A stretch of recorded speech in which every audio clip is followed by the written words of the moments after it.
آج ہم شروع کرتے ہیں اسلامی اخلاق اور تصوف، جس کا کورس کوڈ 1910 ہے اور اس کا یونٹ نمبر 2 ہے۔ یونٹ نمبر 2 کا پوائنٹ نمبر 3 ہے انبیاء اکرام کے ذریعے اخلاق کی تعمیر۔ تو سبق شروع کرنے سے پہلے میرے چینل کو سبسکرائب کر دیں۔ اگر میری ویڈیو آپ لوگوں کو پسند آئے تو اسے ایک لائک بھی کر دیں تاکہ میری ہر نئی آنے والی ویڈیو آپ لوگوں تک بروقت پہنچ سکے۔ تو شروع کرتے ہیں کہ اللہ تعالیٰ نے انبیاء اکرام کا سلسلہ قائم کیا تاکہ وہ لوگوں کو گناہوں سے پاک کر سکے۔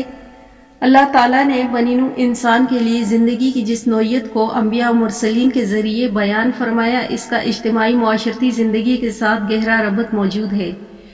فرد اجتماعیت کے ذریعے اپنی ضروریات کی تکمیل میں معاونت حاصل کرتا ہے اور اجتماعیت فرد کے ذریعے تقویت حاصل کرتی ہے۔ معاشرتی اعتبار سے فرد کی تکمیل ذات اس وقت تک ممکن نہیں جب تک کہ اس کی سیرت و کردار کی تعمیر و تشکیل اور نشوونما ارتقا پایۂ کمال کو نہ پہنچ جائے۔ ارشاد باری تعالیٰ ہے کہ اے موسیٰ تو فرعون کے پاس جا، وہ سرکش ہو گیا ہے، اور اس سے کہہ کہ تو اس کے لیے تیار ہے کہ اپنا تزکیہ کرے۔ حضرت ابراہیم علیہ السلام نے جب اللہ تعالیٰ سے آخری نبی صلی اللہ علیہ وآلہ وسلم کی بعثت کی درخواست کی تو آپ صلی اللہ علیہ وآلہ وسلم کی آمد کا ایک اہم مقصد تزکیہ بیان فرمایا۔ اے ہمارے پروردگار، ان میں سے ایک رسول مبعوث فرما جو انہی میں سے ہو، وہ ان کے سامنے تیری آیات کی تلاوت کرے، انہیں کتاب اور حکمت کی تعلیم دے اور ان کو پاکیزہ بنا دے۔ بلا شبہ تو غالب اور حکمت والا ہے۔ پیر کرم شاہ الظہری لکھتے ہیں کہ اللہ تعالیٰ سے ایک ایسے جلیل القدر رسول کی بعثت کے لیے التجا کی جا رہی تھی جس کا دامن رحمت اتنا کشادہ، اتنا وسیع ہو کہ ہر خاص و عام اس سے فائدہ اٹھا سکے۔ اب یہ دیکھنا ہے کہ اس کا دعا کا مصداق کون ہے۔ قرآن کے الفاظ پر غور کرنے سے حقیقت کھل جاتی ہے۔ وَبَعَثْ فِيهِمْ رَسُولًا مِّنْهُمْ پر غور فرمائیے کہ ہم کو ضمیر کا مرجع یا امت المسلمات یا ذریتنا اور ان کے علاوہ کوئی اور لفظ نہیں جو کسی تعویل سے بھی ہم کا مرجع بنایا جا سکتا ہو۔ ان دونوں لفظ میں سے کسی ایک کو آپ مرجع بنائیے تو پہلی صورت میں معنی یہ ہوگا کہ امت مسلمہ میں سے ہماری ابراہیم و اسماعیل علیہ السلام اولاد میں سے ہو۔ رسول مبعوث فرمائے، دوسری صورت یہ معنی ہوگا کہ ہماری اولاد میں سے ایک رسول مبعوث فرما۔ دونوں صورتوں سے یہی ثابت ہوتا ہے کہ اس دعا کا وہی مصداق ہے جو ابراہیم اور اسماعیل علیہ السلام دونوں کی نسل سے ہو۔ جو حضرت ابراہیم علیہ السلام کی نسل سے تو ہیں لیکن اسماعیل علیہ السلام کی نسل سے نہیں، اولاد اسحاق علیہ السلام، وہ اس دعا کا مصداق نہیں بن سکتے۔ اور لطف ازدی ملاحظہ ہو کہ ان دونوں حضرات کی نسل سے حضور کریم صلی اللہ علیہ وآلہ وسلم کے علاوہ کوئی اور رسول مبعوث نہیں ہوا، بلکہ کسی کو جھوٹا دعویٰ نبوت کرنے کی توفیق بھی نہیں ہوئی، تاکہ یہ حقیقت ہر شک و شبہ سے بالا تر رہے کہ وہ ذات مصطفیٰ صلی اللہ علیہ وآلہ وسلم کی، جس کے لیے خلیل و ذبیح دعا کرتے تھے، رسولاً مفروع اور نکرہ منون استعمال ہوا، جس سے اس امر کی طرف اشارہ ہے کہ وہ ہوگا بھی ایک اور ہوگا بے مثال صاحب شان عظیم۔ اس رسول کے 3 فرائض گنوائے جا رہے ہیں۔ ایک تو یہ کہ وہ اللہ کی آیات پڑھ پڑھ کر سنائے، دوسرا یہ کہ کتاب و حکمت سکھائے، تیسرا یہ کہ اپنے تصرف روحانی سے دلوں کے آئینوں کو جلا دے اور روشن کرے تاکہ حقائق و معارف ان میں جلوہ نما ہو سکے۔ حکمت سے کیا مراد ہے؟ یہاں الحکمت کا لفظ جو مذکور ہے، اس سے مراد احکام قرآنی کی ایسی تفصیل ہے اور ان کا ایسا بیان ہے جسے جاننے کے لیے انسان ان حکام کی ایسی تعمیل کر سکے جیسے قرآن نازل کرنے والے خدا کا منشا ہو۔ اور نبی کے فرائض میں صرف یہی نہیں کہ قرآن سکھا دے بلکہ اس کا صحیح بیان اور تفصیل بھی سکھائے تاکہ قرآن پر اللہ تعالیٰ کی منشا کے مطابق عمل کیا جا سکے۔ اور اسی حکمت یعنی بیان قرآن کو سنت نبوی کہا جاتا ہے۔ مولانا عبد الرحمن اشرفی تفسیر نکات القرآن میں راکم ہے کہ حضرت ابراہیم علیہ السلام نے اپنی آئندہ نسل کی فلاح دنیا آخرت کے واسطے حق تعالیٰ سے یہ دعا کی کہ میری اولاد میں ایک رسول بھیج دیجئے جو ان کو آپ کی آیات تلاوت کر کے سنائے اور قرآن و سنت کی تعلیم دے اور ان کو ظاہری و باطنی گندگیوں سے پاک فرمائے۔ اس میں حضرت خلیل اللہ نے اس رسول اللہ صلی اللہ علیہ وآلہ وسلم کے لیے اپنی اولاد میں ہونے کے لیے اس لیے دعا فرمائی کہ اول یہ کہ اپنی اولاد کے لیے سعادت و شرف، دوسرے ان لوگوں کے لیے ایک فائدہ یہ بھی ہے کہ یہ رسول جب انہی کی قوم اور برادری کے اندر ہوگا تو اس کے چال چلن، سیرت و حالات سے یہ لوگ نجوبی واقف ہوں گے، کسی دھوکہ فریب میں مبتلا نہ ہوں گے۔ حدیث میں ہے کہ حضرت ابراہیم علیہ السلام اس دعا کا جواب حق تعالیٰ کی طرف سے یہ ملا کہ آپ کی یہ دعا قبول کر لی گئی اور یہ رسول آخری زمانہ میں بھیجے جائیں گے۔ پھر یونٹ 2 کا چوتھا پوائنٹ ہے نبی کریم صلی اللہ علیہ وآلہ وسلم کی ولادت باسعادت اور اس کی خصوصیات۔ نبی کریم صلی اللہ علیہ وآلہ وسلم کی ولادت باسعادت 12 ربیع الاول کو ہوئی۔ امام ابن سعید متوفی 230 ہجری نے سیرت طیبہ پر اپنی شہر آفاق کتاب اطباقات الکبیر میں لکھا ہے کہ رسول اللہ صلی اللہ علیہ وآلہ وسلم پیر کے دن 12 ربیع الاول کو پیدا ہوئے۔ مشہور سیرت نگار علامہ ابن ہشام متوفی 213 ہجری نے عالم اسلام کے اولین سیرت نگار امام محمد بن اسحاق متوفی 151 سے تاریخ میلاد النبی صلی اللہ علیہ وآلہ وسلم 12 ربیع الاول بیان کی ہے۔ امام بن جریر طبرائی متوفی 310 نے اپنی کتاب تاریخ الامم والملوک میں تاریخ میلاد النبی 12 ربیع الاول لکھی ہے۔ امام حاکم نیشاپوری متوفی 405 ہجری نے المستدرک بیان روایت فرمائی ہے۔ محمد بن اسحاق سے روایت ہے کہ رسول اللہ صلی اللہ علیہ وآلہ وسلم 12 ربیع الاول کو پیدا ہوئے۔ پیر اکرم شاہ الزہری لکھتے ہیں کہ شیخ محمد ابو زہرہ نے اپنی کتاب خاتم النبی 115 پر تاریخ میلاد النبی 12 ربیع الاول لکھی ہے۔ شیخ محمد رضا امین لائبریری آف قاہرہ یونیورسٹی نے اپنی کتاب محمد رسول 19 پر تاریخ میلاد النبی 12 ربیع الاول لکھی ہے۔ شیخ محمد صادق ابراہیم ارجون سابق پرنسپل آف کلیہ اصول دین الزہری یونیورسٹی مصر نے اپنی کتاب محمد رسول صلی اللہ علیہ وآلہ وسلم 102 پر تاریخ میلاد النبی 12 ربیع الاول لکھی ہے۔ تفسیر اشرف الحواشی روایت نقل کی گئی ہے کہ ان حضرت صلی اللہ علیہ وآلہ وسلم نے فرمایا کہ میں اپنے باپ ابراہیم کی دعا، عیسیٰ کی بشارت اور اپنی والدہ کا خواب ہوں۔ زمانہ حمل میں سیدہ آمنہ رضی اللہ تعالیٰ عنہ نے ایک خواب دیکھا تھا کہ اس کے اندر سے ایک نور نکلا ہے جس سے شام محلات روشن ہو گئے ہیں، اور حضرت عیسیٰ علیہ السلام کی بشارت کا تو قرآن نے ذکر کیا، اور خواب میں شام کی تخصیص اس لیے کی کہ آخر زمانہ میں شام اس اسلام کا مرکز بنے گا، اور حضرت عیسیٰ علیہ السلام کا نزول بھی شام میں ہوگا، اور حدیث میں کسی گرد کے تا قیامت رہنے کی خبر دی گئی وہ شام میں ہی ہوں گے۔ مولانا عبد الرحمن اشرفی لکھتے ہیں کہ مسند احمد کی ایک حدیث ہے کہ ان حضرت صلی اللہ علیہ وآلہ وسلم نے فرمایا کہ میں اللہ کے نزدیک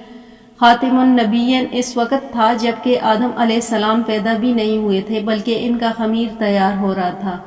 اور میں آپ لوگوں کو اپنا معاملے کی ابتدا اطلاعاً بتاتا ہوں کہ اپنے باپ حضرت ابراہیم علیہ السلام کی دعا اور حضرت عیسیٰ علیہ السلام کی بشارت اپنی والدہ ماجدہ کے خواب کا مظہر ہوں۔ حضرت عیسیٰ علیہ السلام کی بشارت سے مراد قرآن کا یہ قول ہے کہ میرے والدہ ماجدہ نے حالت حمل میں یہ خواب دیکھا تھا کہ میرے بطن سے ایک نور نکلا جس سے ملک شام کا محلات جگمگا اٹھا۔ پھر قرآن میں ان حضرت صلی اللہ علیہ وآلہ وسلم کی بعثت کا تذکرہ کرتے ہوئے 2 جگہ سورۃ العمران اور سورہ جمعہ میں انہی الفاظ کا ادا کیا گیا جو حضرت ابراہیم علیہ السلام کی دعا میں ہے۔ اللہ تعالیٰ نے جب آخری نبی حضرت محمد صلی اللہ علیہ وآلہ وسلم کو دنیا میں بھیجا تو آپ صلی اللہ علیہ وسلم کی بعثت کا بنیادی مقصد تزکیہ ہی تھا۔ ارشاد باری تعالیٰ ہے کہ بلا شبہ اللہ تعالیٰ نے مومنوں پر بہت بڑا احسان کیا کہ ان کے درمیان انہی میں سے ایک رسول مبعوث فرمایا جو ان پر اللہ کی آیات پڑھتا ہے اور ان کو پاک کرتا ہے اور انہیں کتاب و حکمت کی تعلیم دیتا ہے، حالانکہ اس سے پہلے یہی لوگ کھلی گمراہی میں پڑے ہوئے تھے۔ اس آیات پر اگر غور کیا جائے تو معلوم ہوتا ہے کہ آپ صلی اللہ علیہ وآلہ وسلم کے 3 فرائض بیان ہوئے ہیں، پہلا اللہ کی آیات پڑھنا، دوسرا تزکیہ کرنا اور تیسرا کتاب و حکمت کی تعلیم دینا۔ اگر غور سے جائزہ لیا جائے تو آپ صلی اللہ علیہ وآلہ وسلم کا اصل کام تزکیہ یعنی پاک کرنا ہے۔ اس کے لیے اللہ کی آیات پڑھ کر سنائی جاتی ہیں اور اسی تزکیے کے لیے شریعت اور اس کے فلسفے کی تعلیم دی جاتی ہے۔ یہی وجہ ہے کہ جب یہ تزکیہ کا کام شروع ہو جاتا ہے تو لوگوں کو صراط مستقیم مل جاتی ہے اور راہ راست پر آ کر گمراہی سے نکل جاتے ہیں۔ پھر یونٹ 2 کا پوائنٹ نمبر 5 ہے نبی کریم صلی اللہ علیہ وآلہ وسلم کی بعثت کے مقاصد۔ سورہ بقرہ، سورہ ال عمران اور سورہ جمعہ کی آیات میں ان حضرت صلی اللہ علیہ وآلہ وسلم کے متعلق ایک مضمون ایک ہی طرح کے الفاظ میں آیا ہے، جس میں ان حضرت صلی اللہ علیہ وآلہ وسلم کے اس دنیا میں تشریف لانے کے مقاصد یا آپ صلی اللہ علیہ وآلہ وسلم کے عہد نبوت اور رسالت کے فرائض منصبی 3 بیان کیے گئے ہیں۔ ایک تلاوت آیات، دوسرا تعلیم کتاب و حکمت اور تیسرا لوگوں کا تزکیہ اخلاق۔ ان کا مقاصد تفصیل حسب ذیل ہیں۔ پہلی اس کی ہیڈنگ ہے مقصد تلاوت آیات۔ تلاوت کا تعلق الفاظ سے ہے اور تعلیم کا معنی۔ یہاں تلاوت و تعلیم کو الگ الگ بیان کرنے سے یہ حاصل ہوا کہ قرآن کریم میں جس طرح معنی مقصود ہیں اس طرح ان کے الفاظ بھی مستقل مقصود ہیں۔ ان کی تلاوت و حفاظت فرض اور اہم عبادت ہے۔ یہاں یہ بات بھی قابل توجہ ہے کہ آپ صلی اللہ علیہ وآلہ وسلم کے بلاواسطہ شاگرد اور مخاطب خاص وہ حضرات ہیں جو عربی زبان کے نہ صرف جاننے والے بلکہ اس کے فصیح و بلیغ خطیب اور شاعر بھی تھے۔ ان کے سامنے قرآن کا پڑھ دینا بھی بظاہر ان کی تعلیم کے لیے کافی تھا۔ ان کو الگ سے ترجمہ و تفسیر کی ضرورت نہ تھی، تو پھر تلاوت آیات کو ایک علیحدہ مقصد اور تعلیم آیات کو جداگانہ اور دوسرا مقصد رسالت قرار دینے کی کیا ضرورت تھی، جبکہ عمل کے اعتبار سے یہ دونوں مقصد ایک ہی ہو جاتے ہیں۔ اور اس میں غور کیا جائے تو 2 اہم نتیجے سامنے آئیں گے۔ اول یہ کہ قرآن کریم اور دوسری کتابوں کی طرح ایک کتاب نہیں جس میں صرف معنی مقصود ہوتے ہیں۔ الفاظ ایک ثانوی حیثیت رکھتے ہیں اور اس میں اگر معمولی تغیر و تبدیلی بھی ہو جائے تو کوئی حرج نہیں سمجھا جاتا، بلکہ قرآن کریم کے جس طرح معنی مقصود ہیں اس طرح الفاظ بھی مقصود ہیں، اور الفاظ قرآن کریم کے ساتھ خاص خاص احکام شرعیہ بھی متعلق ہیں۔ یہی وجہ ہے کہ اصول فقہ میں قرآن کریم کی یہ تعریف کی گئی کہ قرآن نام ہے الفاظ اور معنی دونوں کا، جس سے معلوم ہوا کہ اگر الفاظ قرآن کو الفاظ قرآن کے علاوہ دوسرے الفاظ یا دوسری زبان میں لکھا جائے تو وہ قرآن کہلانے کا مستحق نہیں، اگرچہ مضامین بالکل صحیح درست ہوں۔ ان مضامین میں قرآنیوں کو بدلے ہوئے الفاظ میں اگر کوئی شخص نماز میں پڑھ لے تو نماز ادا نہ ہوگی۔ اس طرح وہ تمام احکام جو قرآن سے متعلق ہیں اس پر عائد نہیں ہوں گے۔ قرآن کریم کی تلاوت کا جو ثواب احادیث سے صحیح میں وارد ہے وہ بدلی ہوئی زبان یا بدلے ہوئے الفاظ پر مرتب نہیں ہوگا، اور اسی لیے فقہائے امت نے قرآن کریم کا صرف ترجمہ بلا متن قرآن کے لکھنے اور چھاپنے کو ممنوع فرمایا، جس کو عرف میں اردو کا قرآن یا انگریزی کا قرآن کہہ دیا جاتا ہے، کیونکہ در حقیقت جو قرآن اردو یا انگریزی میں نقل کیا گیا ہو وہ قرآن کہلانے کا مستحق نہیں۔ خلاصہ یہ ہے کہ اس آیات میں رسول اللہ صلی اللہ علیہ وآلہ وسلم کے فرائض منصبی میں تعلیم و کتاب سے علیحدہ تلاوت آیات کو جداگانہ فرض قرار دے کر اس کی طرف اشارہ کر دیا گیا کہ قرآن کریم میں جس طرح اس کے معانی مقصود ہیں اس طرح اس کے الفاظ بھی مقصود ہیں، کیونکہ تلاوت الفاظ کی ہوتی ہے معانی کی نہیں۔ اس لیے جس طرح رسول کے فرائض بھی معانی کی تعلیم داخل ہے، اس طرح الفاظ کی تلاوت اور حفاظت بھی ایک مستقل فرض ہے۔ اس میں شبہ نہیں کہ قرآن کریم کے نزول کا اصل مقصد اس کے بتلائے ہوئے نظام زندگی پر عمل کرنا اور اس کی تعلیمات کو سمجھنا اور سمجھانا ہے۔ محض اس کے الفاظ رٹ لینے پر قناعت کر کے بیٹھ جانا قرآن کریم کی حقیقت سے بے خبری اور اس کی بے قدری ہے۔ خلاصہ یہ ہے کہ قرآن الفاظ اور معانی دونوں کا نام ہے۔ جس طرح ان کے معانی کا سمجھنا اور اس کے دیے ہوئے احکام پر عمل کرنا فرض ہے اور اعلیٰ عبادات ہے، اس طرح اس کے الفاظ کی تلاوت بھی ایک مستقل عبادت اور ثواب عظیم ہے۔ پھر اس کی دوسری ہیڈنگ ہے رسول کریم صلی اللہ علیہ وآلہ وسلم اور صحابہ اکرام جو معنی قرآن کو سب سے زیادہ جاننے والے اور سمجھنے والے تھے، انہوں نے محض معنی سمجھ لینے اور عمل کر لینے کو کافی نہ سمجھا۔ سمجھنے اور عمل کرنے کے لیے ایک مرتبہ پڑھ لینا کافی نہیں ہوتا، انہوں نے ساری عمر تلاوت قرآن اور حرز جاں بنائے رکھا۔ بعض صحابہ روزانہ ایک قرآن مجید ختم کرتے تھے اور بعض دن میں ایک، اور اکثر حضرات 3 دن میں ختم قرآن کے عادی تھے،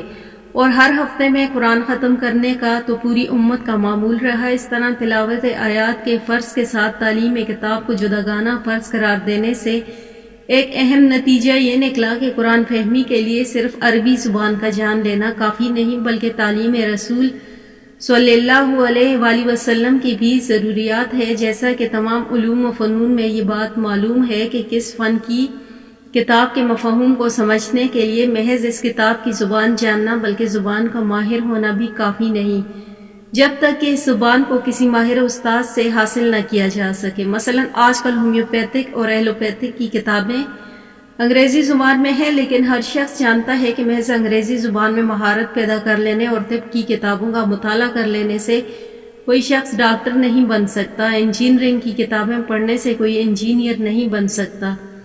اب ہر شخص غور کر سکتا ہے کہ فنون اور ان کے سمجھنے کے لیے جب محض زباندانی کا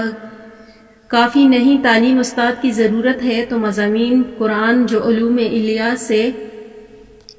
لے کر طبیعت و فلسفہ تک تمام گہرے دقیق علوم پر مشتمل ہے، وہ محض عربی زبان جان لینے سے کیسے حاصل ہو سکتے ہیں؟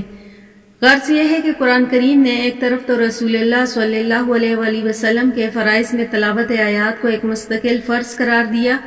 دوسری طرف تعلیم کتاب کو جداگانہ فرض قرار دے کر بتایا کہ محض تلاوت آیات کا سن لینا فہم القرآن کے لیے کافی نہیں، بلکہ تعلیم رسول ہی کے ذریعے قرآنی تعلیم کا صحیح علم حاصل کر سکتا ہے۔ قرآن کو تعلیمات رسول سے جدا کر کے خود سمجھنے کی فکر خود فریبی کے سوا کچھ نہیں۔ اگر مضامین قرآنی کو سکھانے کی ضرورت نہ ہوتی تو رسول اللہ صلی اللہ علیہ وآلہ وسلم کو بھیجنے ہی کی کوئی حاجت نہ ہوتی۔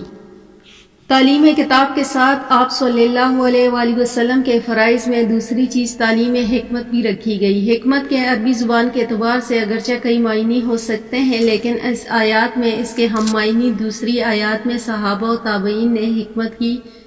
تفسیر سنت رسول صلی اللہ علیہ وآلہ وسلم سے کی ہے، جس سے واضح ہوا کہ رسول کریم صلی اللہ علیہ وآلہ وسلم کے ذمے جس طرح معینی قرآن کا سمجھنا فرض ہے، اسی طرح پیغمبرانہ تربیت کے اصول و آداب جس کا نام سنت ہے، ان کی تعلیم آپ صلی اللہ علیہ وآلہ وسلم کے فرائض منصبی میں داخل ہے، اور اسی لیے ان حضرت صلی اللہ علیہ وآلہ وسلم نے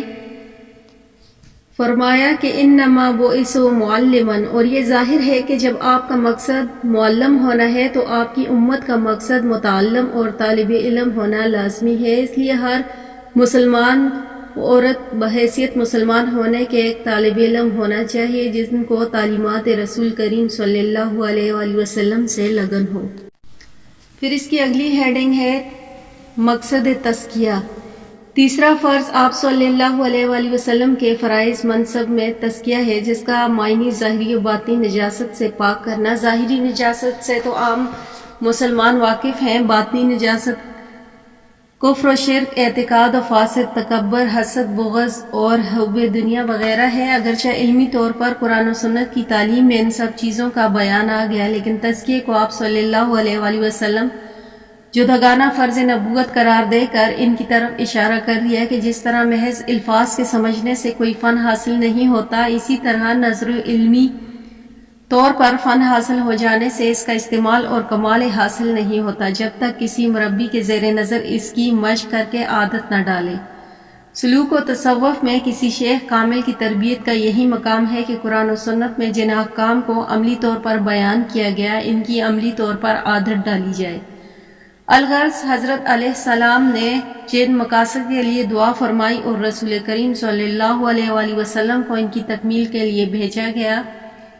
وہ تینوں مقاصد آپ صلی اللہ علیہ وآلہ وسلم کے عہد مبارک ہی میں نمایاں طور پر کامیاب ہوئے۔ آپ صلی اللہ علیہ وآلہ وسلم کے بعد صحابہ اکرام نے